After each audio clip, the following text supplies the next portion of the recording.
Cassian Andor wakes up in the Aldhani camp and provides a fatal dose of reality to a very expensive, very high-stakes role-playing game.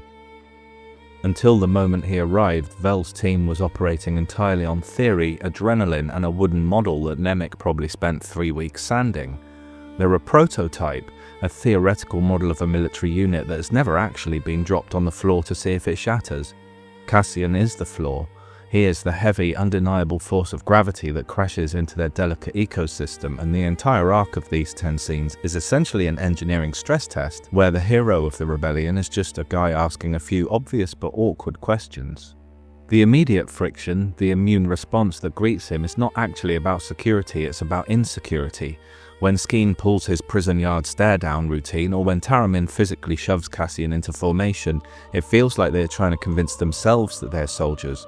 They both mimic the only language of power they know: imperial drilling, dehumanizing audits, implied threat, barking orders about lines and posture. Cassian's refusal to play along and stay silent is an insult to their performance, the one where they're pretending they're ready for this. This comes to a head in the scene with the Rono freighter lever, which is the moment the prototype officially cracks. Nemik has provided the why, the manifesto, Vel has provided the who, the team, and Gorn has provided the when, the schedule, but it turns out the how, as thorough as the plan is, contains a gaping hole which will ensure they all perish in that freighter bay. When Cassian points out they are trying to move heavy credits with a weak plan, he shatters the group's delusion of competence. Taramyn is so pissed at him for it, he takes until they share a flask later that night to get over it. Luthen told them how critical he was to success, but this is where the authority within the group notices that Cassian is on a journey from undesirable to undeniable. Cassian is being forced to learn and utilize 2 kinds of navigation at once, both of which held up by Nemik. One is the literal navigation of space, the distances, the stair counts, the weak points, the signals, Nemik's model, Taramyn's imaginary map.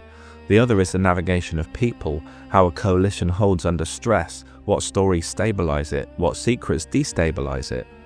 Early on in this setting, Cassian trusts only the first map, the starpath. He's a survivalist and a technician. He understands tools, exits, systems you can repair yourself. The second map, the manifesto, looks like a risk. Cassian has certain people skills already, as we've seen, brilliant at reading people, good at compartmentalizing info and destabilizing allegiances. But here he views that map as unreliable. It's ideas, unfinished sentences, moral positioning. It's whatever this Skeen guy's problem is. But the arc forces him to master it anyway, because by the end the most immediate terrain isn't the garrison, it's the group. And by the end his people skills have not only got him out of trouble, but forced them to form a coherent, competent group they wouldn't have been without him. Cassian arrived late, illegible, and therefore dangerous. On Ferrix, being a cipher was his protection, is how you survive systems that want to catalogue you. But in the closed environment of the camp, that illegibility has a half-life. It stops reading as safety and starts reading as an unbounded risk that the others can project their worst-case scenarios onto. Indeed, the Empire barely appears in these scenes. The real enemy that they have to contend with in the last couple of days is time. When there's too much time to worry, the mind fills the gap with narrative. Narrative looks for a villain, and those doubts and cold feet are turned against the secretive newest member of the group. Skeen's knife becomes the arc's necessary rupture, representing an ugly internal audit protocol the cell never formalized. Cassian's response to that rupture is the moment you see him fully step into the second map. He realizes that the worst possible outcome isn't that they dislike him, it's that they walk into the garrison with an unresolved, unbounded suspicion bubbling under the surface. So he chooses a smaller identity on purpose. Money is the smallest story that makes him predictable. A mercenary is a tool you can model, a mystery is not. In one move, Cassian stops being an amorphous threat and becomes a finite variable again. By the time they reach the dam, the transformation is complete. They are silent, fluid, and grim because they are finally won. Cassian reassures them he'll follow orders without problem, but only because he's massaged the plan into a place where he knows those orders will make sense now. The gravity of his pragmatism has successfully crushed the prototype into a dense, dangerous diamond. Cassian Andor didn't join a rebel cell on Aldhani, he forged one.